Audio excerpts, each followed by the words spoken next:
Now heating effect of current क्या होता है? जब भी हम किसी भी कंडक्टर से या इलेक्ट्रिकल अप्लायंस से करंट पास करते हैं तो क्या होता है, वो अप्लायंस जो है उस टाइम के बाद क्या होता है, हीट अप हो जाता है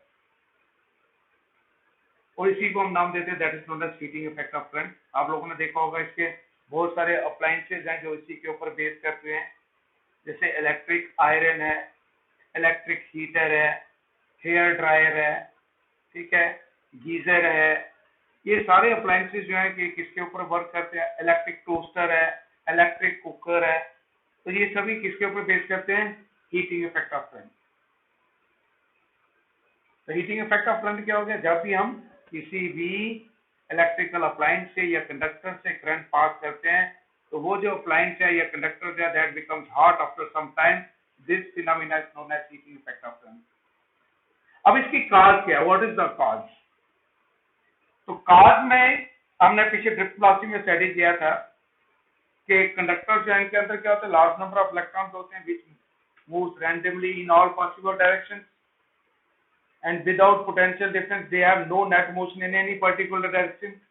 The value of current जो होगी that is zero. But when conductor is connected with a source of potential difference V, तो उस केस में क्या होगा, एक एंड जो वो हायर पोटेंशियल पे चला जाता है और दूसरा लोअर पोटेंशियल पे। Electric field is set up across the conductor, जिससे क्या होता है, इलेक्ट्रॉन जो है they experience force due to the electric field and start moving towards positive terminal. ठीक है, अब इलेक्ट्रॉन जो है उसका मास होता है 9.1 इंटू 10⁻⁻31 और मूव कर रहा है तो उसकी वेलोसिटी भी है ड्रिफ्ट वेलोसिटी, राइट। तो क्या होगा, ड्यूरिंग मोशन इलेक्ट्रॉन जो है they have some kinetic energy, और वो जो काइनेटिक एनर्जी होती है जब वो आयंस के साथ कोलाइड करते हैं वहां पर वो काइनेटिक एनर्जी को ड्रॉप कर देते हैं, जिससे क्या होता है, आयन जो है they start vibrating about their position. ठीक है, तो वो आयंस की आपस में कोलिजन होती है, इलेक्ट्रॉन की कोलिजन होती है, जिससे क्या होता है, एम्पलीट्यूड या वाइब्रेशन का बढ़ना शुरू हो जाता है और वो कंटिन्यूस नॉकिंग जो होती है उसके कारण क्या होती है, कंडक्टर के अंदर हीट पैदा होना शुरू हो जाती है। अब इसमें जो है बेसिकली कन्वर्शन है, क्योंकि जब हम सेल लगाएंगे तो सेल जो है उसके अंदर क्या होता है, केमिकल रिएक्शंस होती है, जिससे जब वो दो इलेक्ट्रॉन्स के ऊपर पॉजिटिव और नेगेटिव चार्ज डेवलप होता है तो केमिकल एनर्जी जो वो किसमें कन्वर्ट होती है, इलेक्ट्रिकल एनर्जी में, और वही इलेक्ट्रिकल एनर्जी जो है वो आप कंडक्टर के अंदर किस फॉर्म में डेवलप हो रही है, that is in the form of heat. तो ये इसका मैकेनिज्म है, जब हम सोर्स जब वो कनेक्ट करते हैं इलेक्ट्रॉन जो है वो एक्सलेट होते हैं, they have some kinetic energy, और जब आयंस के साथ कोलाइड करते हैं तो उस एनर्जी को वो ड्रॉप कर देते हैं in the form of heat energy. और इसमें सबसे पहले आपका जूल्स हीटिंग लॉ आता है, ये आप लोगों ने 10th में स्टडी किया था, Joule's heating law. Joule's heating law,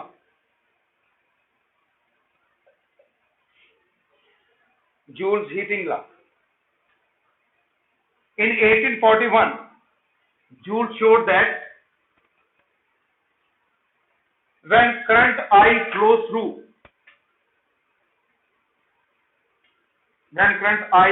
through, a conductor of resistance R for time t, then the amount of heat produced in the conductor is equals to I square RT. ठीक है, joule ने क्या कहा कि जब भी किसी conductor से करंट पास करती है जिसकी रेजिस्टेंस R के बराबर है, कितने टाइम के लिए, for time t, then conductor के अंदर जो है हीट प्रोड्यूस होती है और उसकी वैल्यू किसके बराबर होती है, I स्क्वायर RT, और इसी को हम नाम देते हैं, ये जो इक्वेशन है इसको नाम देते हैं जूल्स लॉ ऑफ हीटिंग या Joule's heating law. Now according to joules,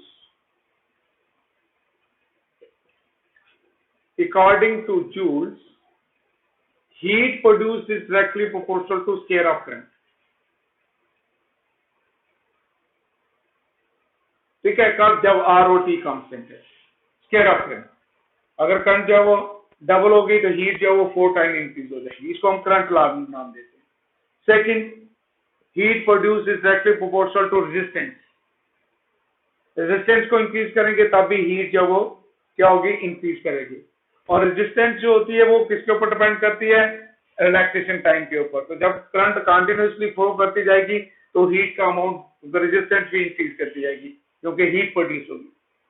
and third is proportional to time, proportional to time for which current passing through the conductor. तो ये 3 फैक्टर्स हैं, ये करंट लॉ है, ये रेजिस्टेंस और ये time. तो इनको कंबाइन करने के बाद जो ये हमारा जूल्स हीटिंग लॉ आता है। ठीक है, अब हम क्या करते हैं कि कंडक्टर ले लेते हैं, conductor A be having resistance R, ये एंड हायर पोटेंशियल पे, ये क्या है लोअर पोटेंशियल पे, और इसमें से आई करंट पास कर रही है for time T when potential difference जो है वो किसके बराबर है, V के बराबर। पोटेंशियल डिफरेंस जो है that will be equal to V। Then charge, charge flowing from A to B in time t, तो चार्ज किसके हो जाएगा, IT। क्योंकि जैसे हम सोर्स लगाएंगे तो क्या होगा, इलेक्ट्रिक फील्ड डेवलप होगी, और इलेक्ट्रिक फील्ड डेवलप होती ही क्या होगा, चार्ज जो है वो फोर्स एक्सपीरियंस करेगा। ठीक है, तो चार्ज जो फ्लो हो रहा है from A to B in time T किसके बराबर हो जाएगा, that will be equal to IT। Now work done in moving the charge,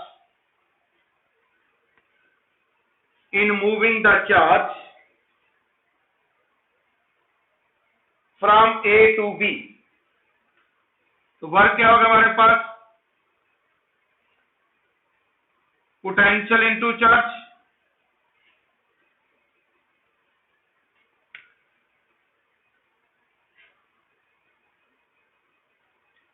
और work is equal to according to Ohm's law V is equal to IR।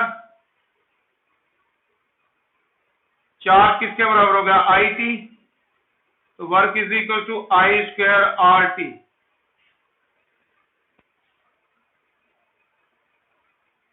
And if whole of the work is converted into heat, then heat produced is equal to I square RT joule, ये heat produce होगी,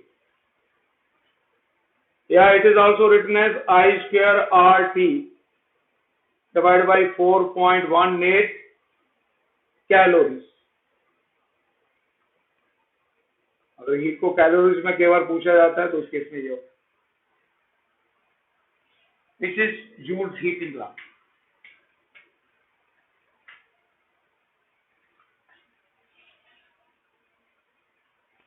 तो अब ये हमारे पास relation हो गया, H जो है वो किसके बराबर हो गया, that is I square RT joules. ये रिलेशन हमारा हो गया Joule's heating law.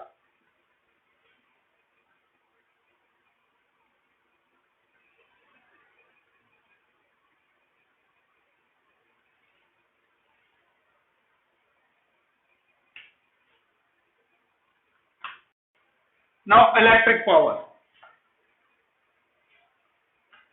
Electric power जो आप लोगों ने पहले भी स्टडी कर चुके, पावर क्या होता है, रेट ऑफ डूइंग वर्क। तो यहां पर वही सेम रहेगा,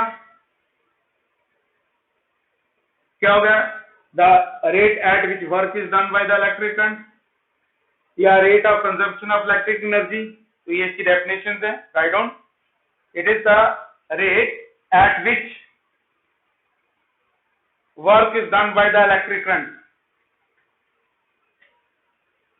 The rate at which work is done by the electric current,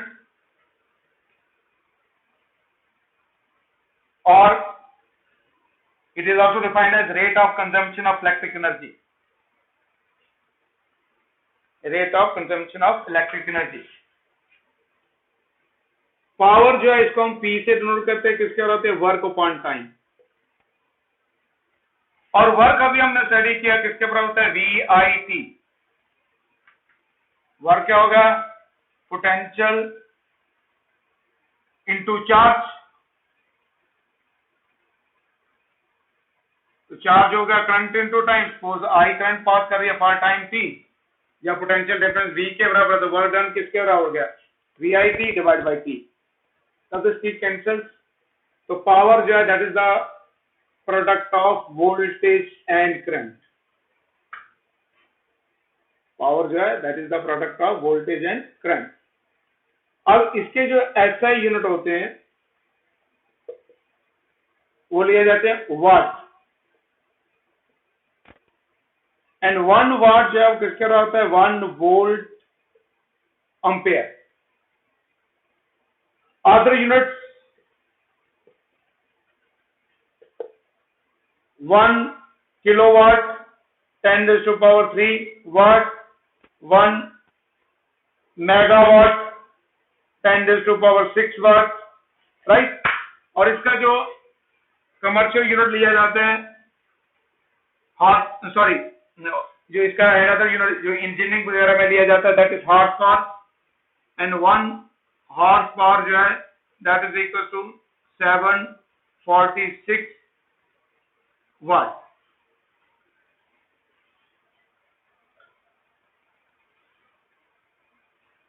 right.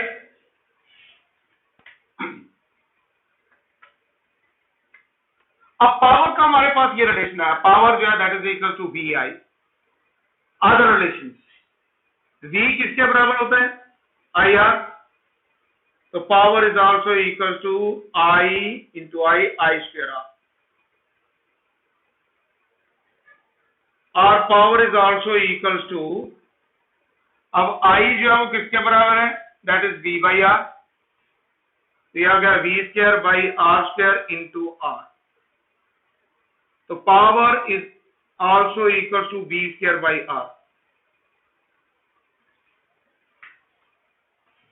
तो पावर जो है हमारे पास क्या आ गई? एक तो आ गया पावर जो है that is equal to VI is equal to I square R is equal to V square by R। ठीक है। अब यहां पे ये जो हमारे पास power is directly proportional to resistance, और यहां पे क्या होगी? Inversely proportional to resistance. जब हम करंट की बात करेंगे when current is constant then power is directly proportional to resistance. ये ध्यान रखना क्योंकि यहां कंफ्यूजन होती है, ये आर के डायरेक्टली प्रोपोर्शनल है, इनवर्सली प्रोपोर्शनल है। तो यहां पे क्या, जब करंट कांस्टेंट है तो डायरेक्टली प्रोपोर्शनल टू रेजिस्टेंस। जैसे हमारे पास सीरीज में सर्किट है, सीरीज में क्या होती है? करंट जो है वो सेम रहती है सभी में, राइट। इसी तरीके से यहां पे क्या आ रहा है? V square by R। तो V inversely proportional to resistance कब होती है? या पोटेंशियल डिफरेंस की वैल्यू क्या होगी? कांस्टेंट होगी।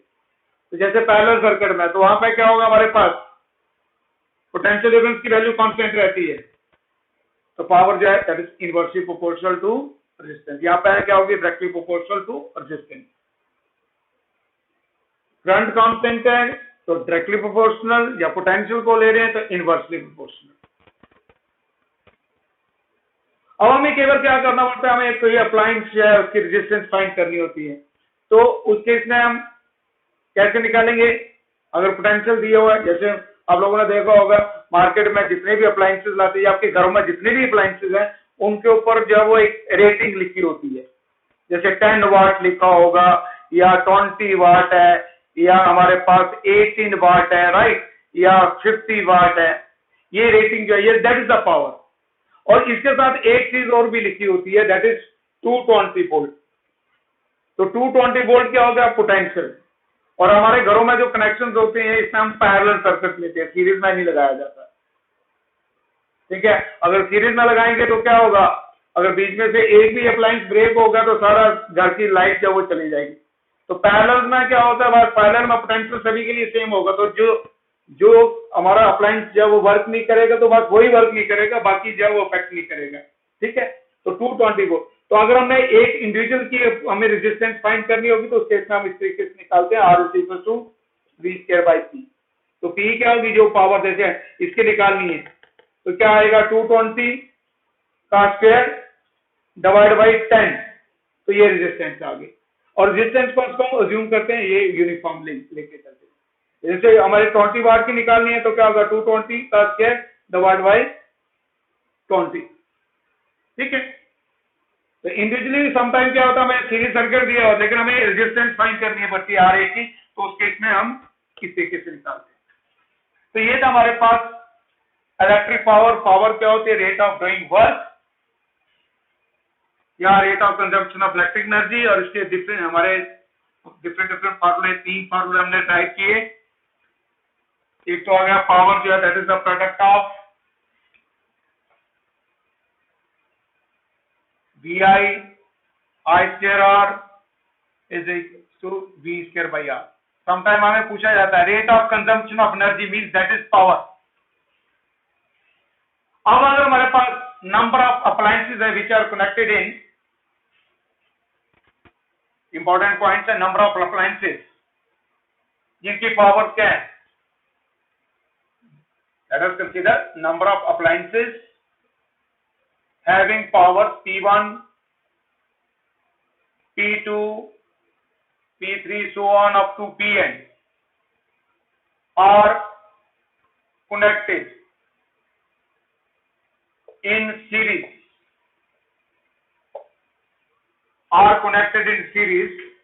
तो उस केस में यहां पे जो इक्विवेलेंट पावर होगी वो हो जाएगी हमारे पास 1/P divide by is equal to 1/P1 plus 1/P2 plus 1/P3 plus so on.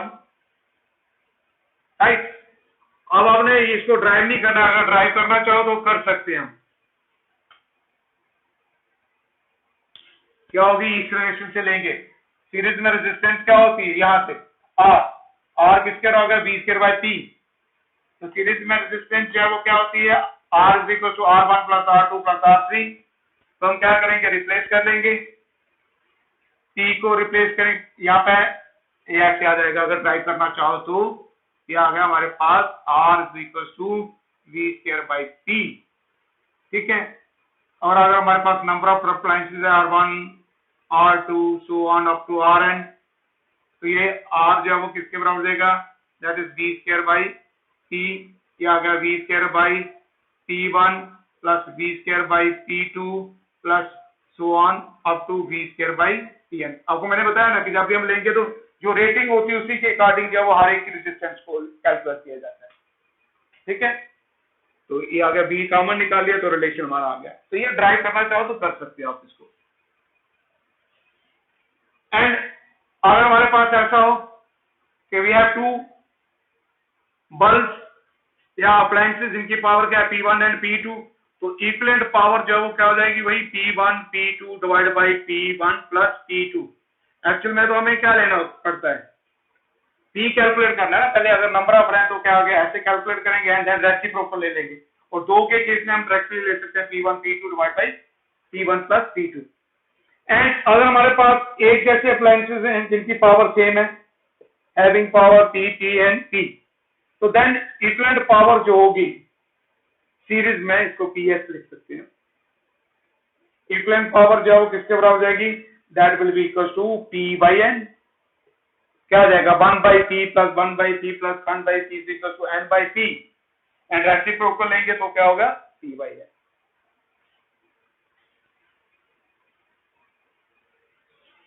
अब अगर हमारे पास ऐसा हो कि नेक्स्ट में क्या है, कनेक्टेड इन पैरेलल,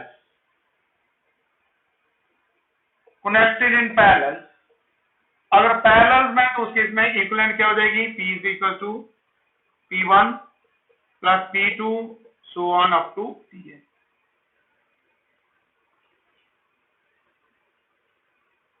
और पैरेलल में हमने लेना होगा तो यहाँ पे क्या लेंगे, ये करंट के सभी में करंट की वैल्यू जो क्या होगी डिफरेंट हो रहेगी, तो उसके अकॉर्डिंग जो हम कैलकुलेट कर सकते हैं।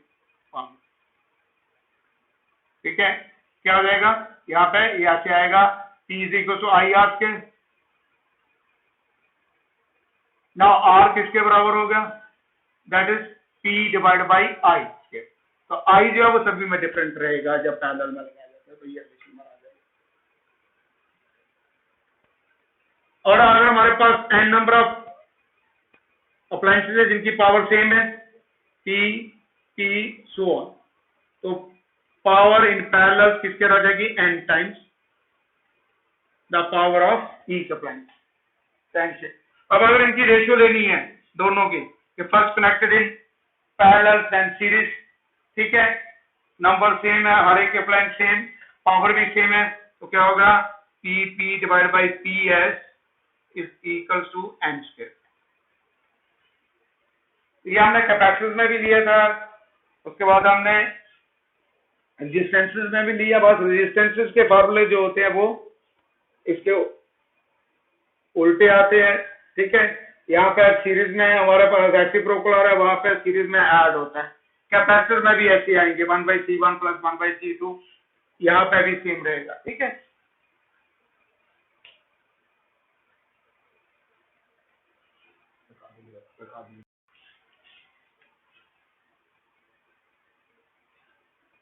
Now next topic is electric energy. Electric energy क्या होती है, the total work done by the total work done in an electric circuit. The total work done by the current in an electric circuit is known as electric energy.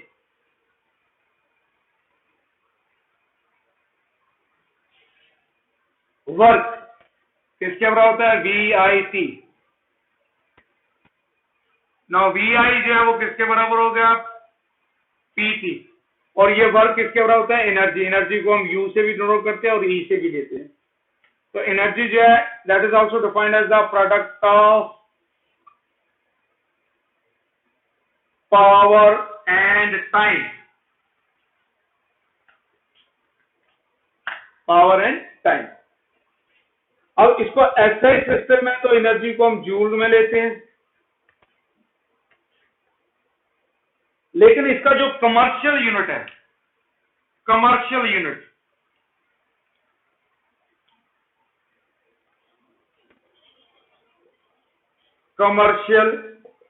Unit या इसको हम board of trade unit का नाम भी देते हैं, VOTU। और ये क्या है, किलो वाट आवर, ठीक है। कमर्शियल यूनिट क्या है, kilowatt hour. Now 1 kilowatt hour जो है that will be equal to, kilo कितना होता है 10⁻³ वाट, आवर्स को सेकंड में कन्वर्ट करो तो कितना होगा 3600 सेकंड। वाट सेकंड किसके बराबर होता है, जूल के बराबर। वाट सेकंड किसके बराबर होगा, जूल के बराबर। यहाँ पे हमारे पास 1 जूल जो है वो किसके बराबर होगा, 1 वाट सेकंड। तो अब ये हमारे पास 1 किलोवाट आवर जो है ये किसके बराबर जाएगा, 3.6 into 10⁻6 watt second is equal to joules. तो ये आएगा बोर्ड ऑफ ट्रेड यूनिट। अब घरों में जो हमारे पास जो इलेक्ट्रिसिटी आती है तो उसको जो है इस यूनिट से मेजर किया जाता है। जो आपका मीटर लगा होता है तो उसमें यूनिट ऑफ एनर्जी जो है वो क्या लिया जाता है, 1 किलोवाट आवर। अब इसके रिलेटेड क्वेश्चन क्या होते हैं, आपको अपने घर का बिल कैलकुलेट करना है कि for the month of May क्या बिल बनेगा। तो जितने भी अप्लायंसेज हैं सभी को हम देखेंगे कि कितने अप्लायंसेज, सपोज हमारे पास 20 ट्यूब्स लाइट्स लगी हुई हैं, ठीक है, ट्यूब्स हैं जिनकी जो वाटेज है वो 15 वाट ईच है, ठीक है। 5 फैंस है, उसकी वाटेज दी हुई है या कितनी करंट कंज्यूम कर रहे हैं। देन रेफ्रिजरेटर है, एसी है, इलेक्ट्रिक आयरन है, जितने भी अप्लायंसेस हैं, जितने जितने आवर्स के लिए के काम वर्क करते हैं और जो जो भी वाटेज है, तो इन सभी की टोटल एनर्जी हम कैलकुलेट कर लेंगे। कैसे कैलकुलेट करेंगे? एनर्जी हो जाएगी किलोवाट, कितनी वाटेज है और कितने टाइम के लिए हर एक अप्लायंस वर्क कर रहा है, तो वो हमारे पास यूनिट्स आ गए, ठीक है। और आगे हमें दी है कि कास्ट ऑफ 1 यूनिट जो है दैट इज 2 रुपीज या 250 है। तो हमें बताइए कि बिल कितना आएगा for the month of May, तो हमको कैलकुलेट कर सकते हैं, ठीक है। तो ये था हमारे पास हीटिंग इफेक्ट ऑफ करंट। तो उसमें आगे हमारे पास Joule's heating law, electric power, electric energy, ठीक है। और अगर नंबर ऑफ अप्लायंसेस जो है वो सीरीज या पैरेलल में, तो कैसे लेना है वो भी हम पावर ले सकते हैं। अब पावर के क्वेश्चंस में आपको एक बार पूछा जाता है some type efficiency of appliance, efficiency. Efficiency जो है इस टर्म को हम नीचे से नोट करते हैं, और ये क्या होती है? It is the ratio of output power to input power.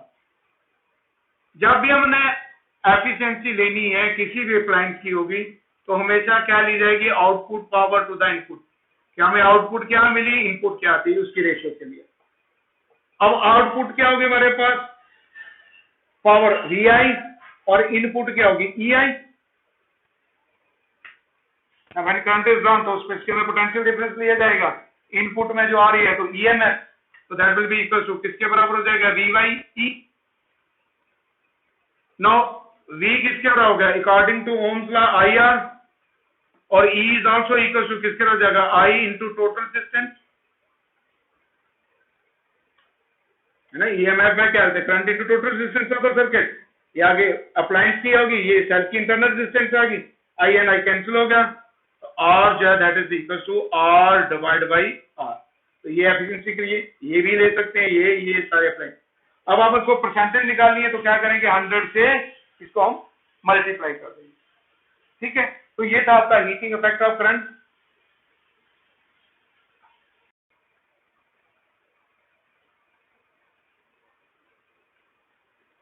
Right on how many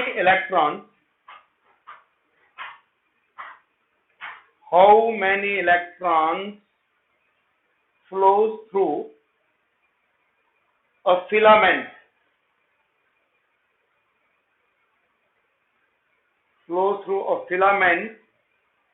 of 120 volt and 60 watt electric length, 120 volt and 60 watt electric lamp per second।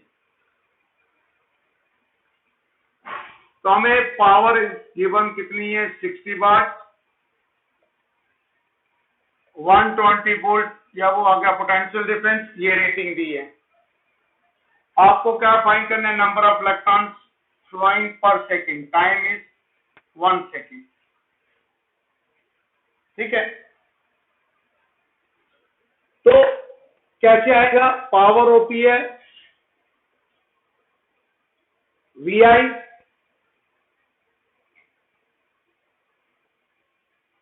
Right.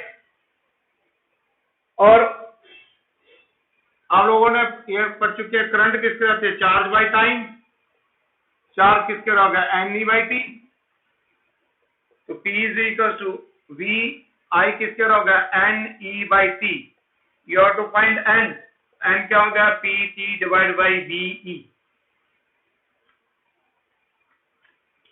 Power 60, time पर second 1, potential 120, charge of electron is 1.6 into 10⁻⁹ तो यहां से number आपका आ जाएगा।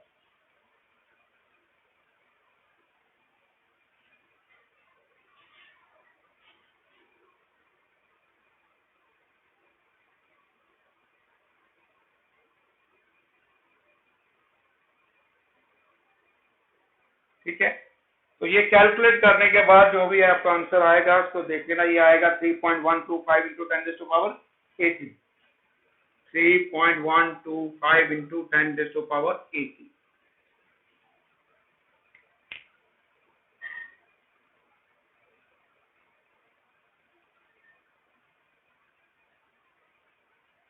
Next question,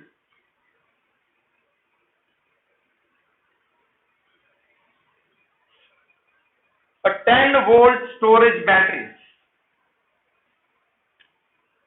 10-volt storage battery of negligible internal resistance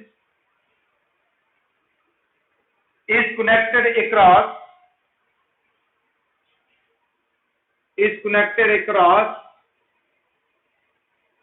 50 ohm resistor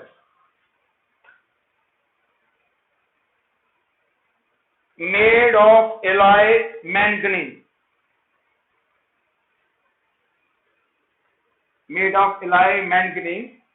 how much electric energy is produced in the resistor in 1 hour? How much energy is produced in the resistor in 1 hour? ठीक है, 1 hour होगा 3600 second. आपको जो है यहाँ पे energy जो है वो फाइंड करनी, हाउ मच एनर्जी। हमें क्या दिया हुआ है, पोटेंशियल डिफरेंस, रेजिस्टेंस, हीट निकालनी है और टाइम दिया हुआ। तो हीट के लिए फार्मूला क्या होता है हमारे पास, हीट जो है that is equal to energy है पावर इंटू टाइम, तो पावर यहाँ पे हो जाएगी V²/R इंटू टाइम, ये फार्मूला यूज करेंगे ना। हीट और एनर्जी बराबर है पावर, पावर किसके होगा, पोटेंशियल और रेजिस्टेंस, ये भी यूज करेंगे, दैट इज V²। अच्छा यहाँ पे साथ में पूछा what is the source of energy, तो केमिकल एनर्जी जो है that is the source, 10² into 3600 divide by 50। तो हीट प्रोड्यूस जो है वो हो जाएगी हमारे पास 7200 joules, 7200 joules.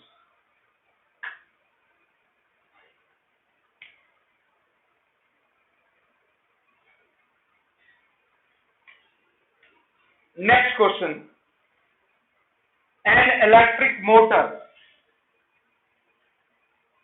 an electric motor operates on a 50-volt supply,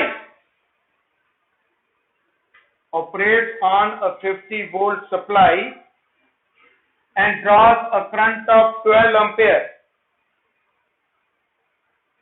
50-volt supply and draws a current of 12 ampere if the motor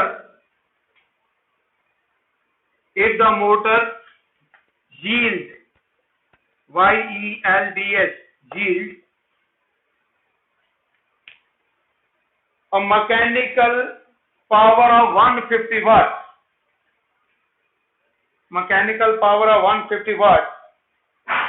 what is the percentage efficiency of the motor? What is the percentage efficiency? तो efficiency क्या बताया मैंने, output power to the input power. सबसे पहले ले लेते हैं input power. Input power क्या होगी हमारे पास, क्या दिया हुआ है हमें, ईएमएफ 50 और आई कितनी होगी 12 एम्पियर, तो ये आ गया हमारे पास 50 इंटू 12, ये आ गए 600 वाट। और आउटपुट कितनी होगी, output power that is 150 watt given, G is the mechanical power of कितनी होगी 150 watt, that is the output power. Then efficiency क्या होगी, output power to the input, output होगी 150, इनपुट होगी 600, इसको परसेंटेज में निकालना है तो 100 से इसको क्या कर देंगे, मल्टीप्लाई कर देंगे, ठीक है, that is 25%.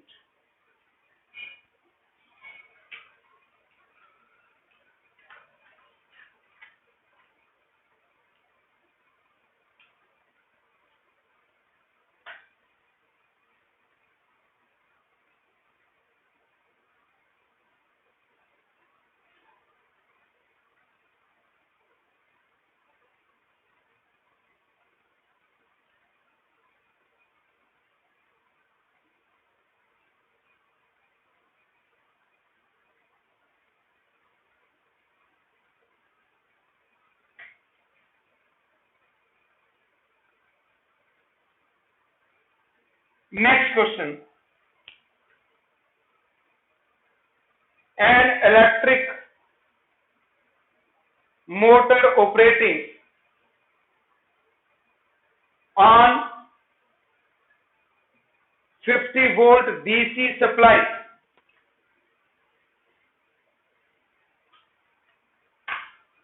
an electric motor operating on 50 volt DC supply draws a current of 12 ampere.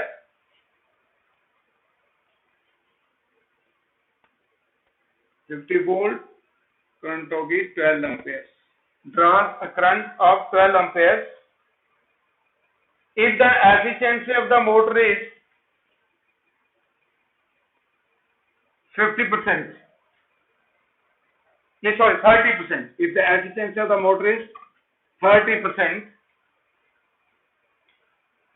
estimate the resistance of the bindings of the motor. Resistance of the bindings of the motor. आपको यहां पर resistance जो है वो निकालनी है. ठीक है, पोटेंशियल दिया हुआ है, करंट दी है, एफिशिएंसी दी है.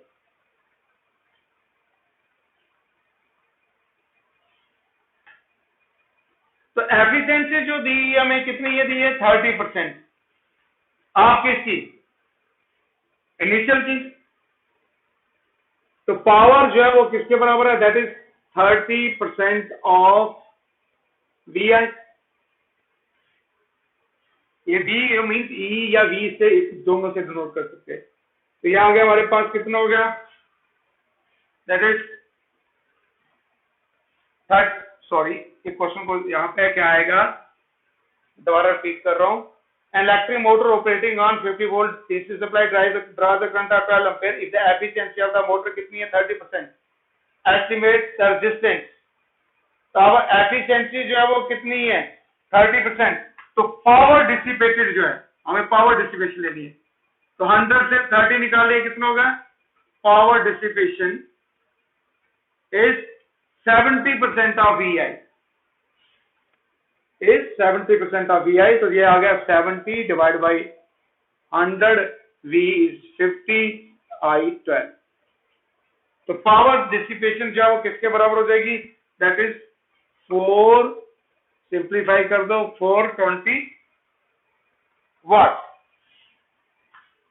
बट पावर जो होती है वो किसके बराबर होती है, I square R. And power is also equal to क्या हो जाएगी, V square R by R. तो हमने पावर निकाल ली थी, वो निकाली. इन दोनों में से कोई भी फार्मूला यूज करके हम निकाल सकते हैं. मैं यही ले लेता हूं रेजिस्टेंस के लिए. क्या होगा, P divide by I square. तो P is 420 divide by I कितना होगा 12 का स्क्वायर. तो इसको सिंप्लीफाई कर लो, ये रेजिस्टेंस आ जाएगी 2.9. इससे भी निकाल सकते हैं क्योंकि ये दोनों कांस्टेंट है, सर्किट में दिया कोई चीज नहीं है. तो वोल्टेज से भी निकाल सकते हैं, करंट से भी निकाल सकते हैं. लेकिन फर्स्ट एफिशिएंसी दी है तो पावर. तो एफिशिएंसी में आप लोगों ने ध्यान देना है कि हमें देखना होता है कि अगर जैसे यहाँ पे 30% चीज थी तो 30% का मतलब क्या हो गया, उसमें जो बेसिस है वो कितनी है 70% है. तो जो पावर डिसिपेशन होगी हीट में, क्योंकि रेजिस्टेंस जो होती है वो क्या होती है, इंक्रीज करती है किससे, हीट से. तो हमने रेजिस्टेंस फाइंड करनी थी, इसलिए हमने क्या लिया यहाँ पे 70% ऑफ वी आई.